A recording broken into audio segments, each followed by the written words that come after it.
आप देख रहे हैं श्री महाकाल लोक टीवी। नमस्कार, आप देख रहे हैं श्री महाकाल लोक टीवी। मैं हूं आपके साथ आरती गहलोत।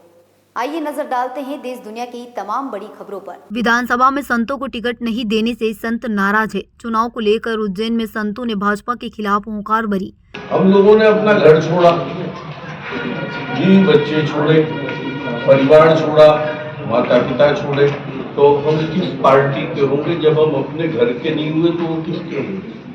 पहली बात, राष्ट्र धर्म एक नारा है, मैं नारों पे नहीं जाना चाहता। राष्ट्र धर्म की आवश्यकता नहीं है, आज आवश्यकता है धर्म राष्ट्र। मक्सी रोड पर अवधेश धाम के महंत के नेतृत्व में संतों ने भाजपा के खिलाफ मोर्चा खोला।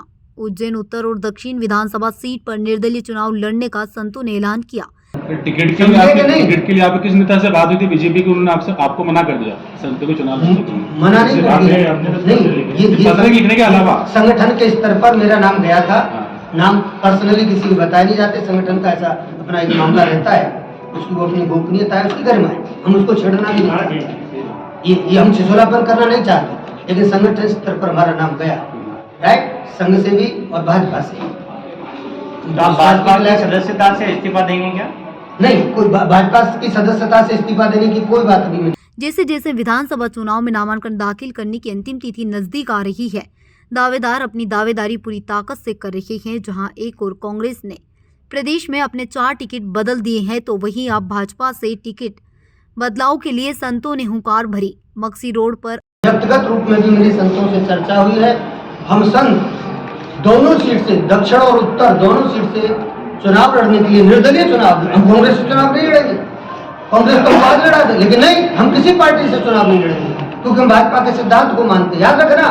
लेकिन भाजपा जब हमारी उपेक्षा करेगी, हमारा अपमान करेगी, धार्मिक नगरी का अपमान करेगी, सिंघर्ष क्षेत्र पर अतिक्रमण कराएगी, तो फिर हमको मजबूरन ये रणनीति बनाने के लिए आज आपके सामने आना पड़ा, या तो कहिए कि इस स्थिति में आना पड़ा कि चलो भाजपा जब बिल्कुल ही हमको नेगलेक्ट कर दी, तो फिर अपन निर्दलीय जमाते देखते हैं कि जनता किसके साथ है, ईमानदार व्यक्ति के साथ है। देखिए, मैं अपना नाम तो क्लियर बता दूं, दक्षिण से लड़ूंगा तो मैं खुद ही लड़ूंगा। उत्तर के लिए भी हमारे नाम पर विचार चल रहा है, हम कोई नाम तय करेंगे, वो ज्यादा रुचि रखते हैं। लेकिन मेरा मानना यह है कि निश्चित रूप से संतों को सामने आना चाहिए। अवधेश धाम आश्रम में महंत अवधेशपुरी महाराज के नेतृत्व में संतों ने भाजपा के खिलाफ हल्ला बोला। संतों का आरोप है कि भारतीय जनता पार्टी हिंदू धर्म की हितैषी पार्टी बनती है, लेकिन पूरे मध्य प्रदेश में किसी भी सीट पर एक भी संत को चुनाव में नहीं लड़ा रही है। क्या जो भ्रष्टाचार नहीं करता, जो चोर नहीं है, तो जो डाकू नहीं है, वो चुनाव नहीं लड़ सकता? क्या ईमानदार व्यक्ति को इस देश में रहने का अधिकार नहीं? क्या एक योग्य और ईमानदार व्यक्ति को इस देश का नेतृत्व करने का अधिकार नहीं है? क्या ये मेरा प्रश्न है। एक भी मस्जिद सरकार नहीं तो हमारे हिंदुओं के मठ मंदिर सरकारी क्यों? मेरा शुरू से ये अभियान है, मेरा आंदोलन है। महाकाल मंदिर में वीआईपी कल्चर के लिए शुरू से लड़ रहा हूँ, आप सब जानते हैं। मेरा एक एक मुद्दा यहाँ सबके लिए काम हुआ है, लेकिन फिर भी याद रखना, युवाओं को रोजगार नहीं मिला 20 वर्ष में। क्यों नहीं मिला भाई? क्यों नहीं मिला? युवाओं को रोजगार नहीं मिलता। सपने दिखाए जाते हैं, कितनी फैक्ट्रियां खोलेंगे, इतने का बजट आएगा, हुआ क्या है हमको ये पूछना चाहिए। हमारे सामने कोई रिजल्ट नहीं नजर आता। आखिर ऐसा कब तक चलेगा? माताओं बहनों को लुभाने के लिए योजना बनाई, लेकिन सच्चे अर्थों में महिलाओं का उद्धार हुआ क्या? बेरोजगारी में कोई अंतर पड़ा क्या? क्यों भाई, ऐसे कब तक चलेगा? आप धार्मिक हो, हम आपकी प्रशंसा करते हैं। हमने कभी कांग्रेस का समर्थन नहीं किया, हमने हमेशा भाजपा का समर्थन किया, याद रखना। लेकिन इसका मतलब ये नहीं है कि हम आपसे प्रश्न जरूर करेंगे, हम आपके होकर के आपसे प्रश्न करेंगे, हम आपके विरोधी होकर आपसे प्रश्न नहीं करेंगे। संत आज निर्दलीय चुनाव लड़ने की रणनीति बना रहे हैं, 28 को नामांकन भरेंगे, याद रखना। लेकिन ये मजबूरी, कांग्रेस भाजपा अगर पूरे प्रदेश में 5 संतों को भी उतार देती तो मुझे संतोष हो जाता कि चलो भाई, हमने प्रधानमंत्री जी को पत्र लिखा था, मोहन भागवत जी को पत्र लिखा था, तो भाजपा ने 5 संतों पर विश्वास किया, संतों का सम्मान किया है। कम से कम धार्मिक कुछ क्षेत्रों से उतारती तो उन धर्म स्थलों का सम्मान होता, धर्म स्थलों का सच्चे अर्थों में विकास होता। लेकिन ऐसा नहीं हुआ। क्षिप्रा रो रही है, गाय मर रही है, संत परेशान है, अपमानित हो रहे हैं। भक्त महाकाल का दर्शन नहीं कर सकता क्योंकि उसके पास 5,000 रुपये नहीं है। 1500 रुपये में दो व्यक्ति गरीब आदमी कहाँ से दर्शन करेगा? उसकी मजदूरी 300 रुपये, दर्शन के लिए 1500 दे दे आपको। तो ये हमेशा आप मंदिर का विकास करो। आपका धर्म 80% हिंदू है, उनके टैक्स से आप कर सकते हो, लेकिन आप दर्शनार्थी पर, आप महाकाल के भक्त पर टैक्स नहीं लगा सकते। मैं टैक्स का हमेशा से विरोधी हूँ। संतों ने शिप्रा नदी में मिल रहे गंदे नाले, गायों की मौत, सिरस्त भूमि सुरक्षित करना और महाकाल मंदिर में दर्शन पर शुल्क का विरोध किया। संतों ने उज्जैन उत्तर और दक्षिण विधानसभा से निर्दलीय चुनाव लड़ने का ऐलान भी किया है। वहीं संतों ने यह भी कहा है कि ऐसे मुद्दों जो सनातन धर्म से जुड़े हैं और भाजपा सरकार 20 वर्षों से हल नहीं कर पाई है, यदि उन्हें जल्द हल करने का आश्वासन दिया जाता है तो वह चुनाव लड़ने पर विचार करेंगे। इस मौके पर महामंडलेश्वर सुमन आनंद महाराज मौजूद रहे हैं।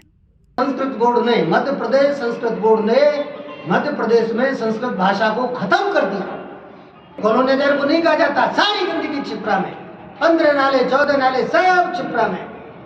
उज्जैन का ड्रेनेज छिपरा में, कैसे आप छिपरा में जब संत आचमन नहीं ले सकता है तो हम इस नगरी के लिए, छिपरा के लिए आखिर क्या कहें? मस्जिद बनती है, मस्जिद का ड्रेनेज छिपरा में मिलता है।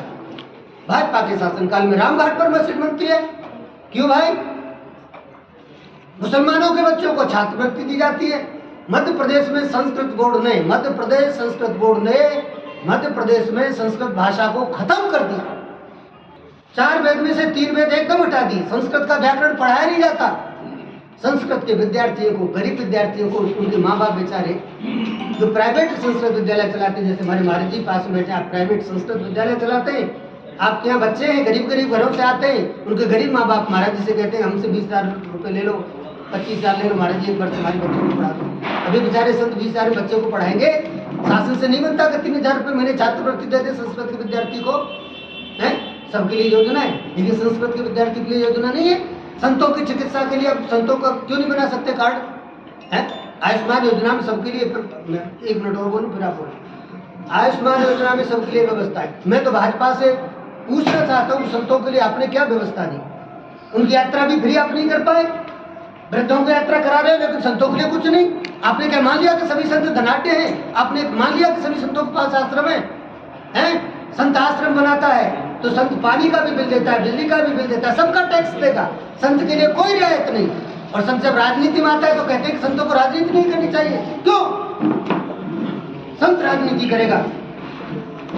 युगवाद का एक इस देश का नागरिक है। जब संत राजनीति नहीं करते थे, जब राजनीति नहीं राजधर्म था, और मैं तो कहता हूं कि आज भी अगर संत राजनीति में आएंगे तो राजनीति राजधर्म बन जाएगी, धर्म नीति बन जाएगी, है तब राजनीति पवित्र होगी। राजनीति को छोड़ करके, धर्म को छोड़ करके कभी भी राजनीति नहीं की जा सकती।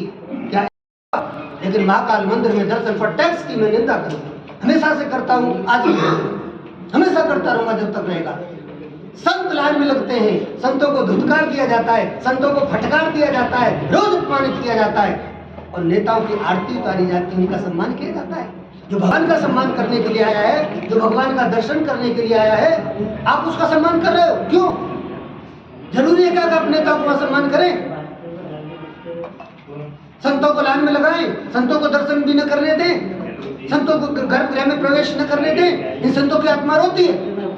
एक सामान्य व्यक्ति के लिए जन्म से लेकर के मरने तक भाजपा ने योजना बनाई। आप सभी पत्रकार समझदार हैं, बुद्धिजीवी हैं, मुझे बता दें कि संतों के लिए भाजपा ने कितनी योजनाएं बनाई? क्या संतों के लिए कोई सम्मान निधि दी? नहीं दी। संतों के राशन में, संतों के लिए बिजली पानी किसी में कोई रियायत भी दी? नहीं दी। जिन संतों को अपनी कुटी बनाने के लिए जगह नहीं है, वहां कोई पट्टा भी दिया? नहीं दिया। मुझे दुख होता है कि कॉलोनाइजर अवैध रूप से सिंगस क्षेत्र में कॉलोनी काट देते हैं, और कोई संत कुटी बनाता है तो आप नोटिस भेजते हो, उसको प्रताड़ित करते हो। क्यों?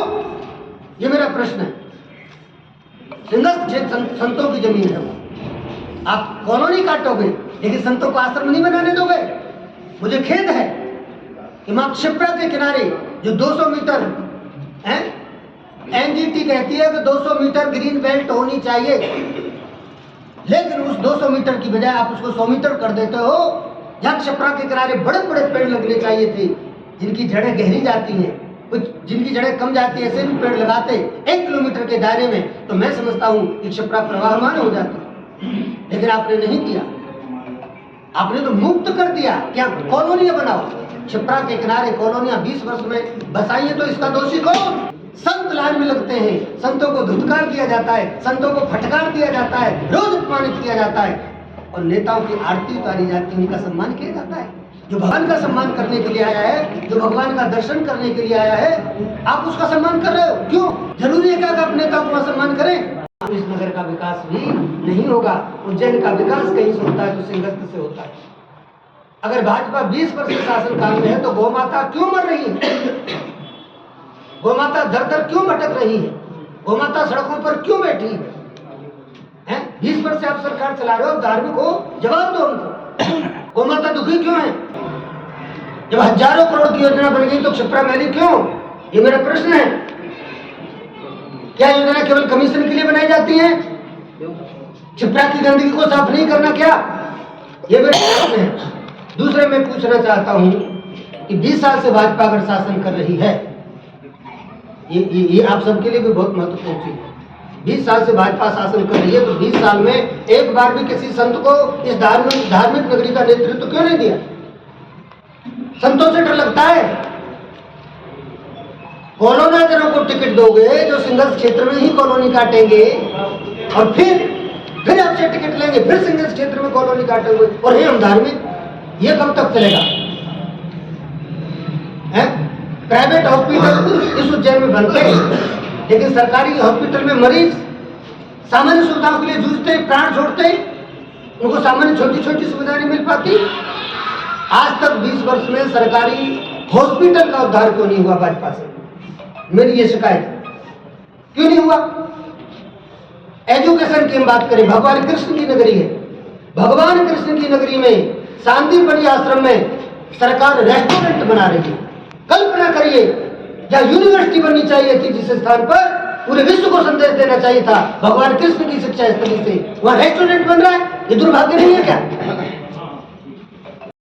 संतों को राजनीति की मूल धारा से जोड़े, कम से कम जो धार्मिक जगह है उनसे चुनाव लड़ाए, ये बात हमने कही थी। लेकिन मैं तो इसको दुर्भाग्य ही कहूंगा कि भाजपा ने संतों को चुनाव नहीं लड़ाया। चुनाव लड़ा दी तो किसको लड़ाया? जिसने रामायण में आग लगाई और रावण का मंदिर बनाया, उन लोगों को तो टिकट दी भाजपा ने। लेकिन जिसने रामायण पर PhD की और हिंदू मठ मंदिरों के लिए अपने जीवन का समर्पण कर दिया, बलिदान कर दिया है, उनकी उपेक्षा। आप सबको मालूम है राजवाड़ा से किसको टिकट मिली है? छिंदवाड़ा में, राजवाड़ा जो तहसील है। मैं कहना चाहता हूं कि भाजपा अगर धार्मिक पार्टी है, हम सब भाजपा को धार्मिक पार्टी मानते हैं, इसलिए तो उसका समर्थन करते हैं। और मैं तो एक ऐसा संत हूं जिसने सदस्यता तक नहीं ली थी भाजपा की। सदस्यता तो अब दे के गई 4 दिन पहले। लेकिन मैं पूरे हरियाणा में प्रचार किया, पूरी दिल्ली में प्रचार किया, और जब इनकी बारी आई, दीदी कौन थी अपनी, प्रज्ञा ठाकुर, प्रज्ञा सिंह की, तो मैंने जान हथेली पर रख करके वहां उनका प्रचार किया, क्योंकि भगवा की इज्जत का सवाल था। फिलहाल खबरों में इतना ही। आगे की तमाम बड़ी खबरों की जानकारी के लिए आप बने रहे श्री महाकाल लोक टीवी पर। नमस्कार।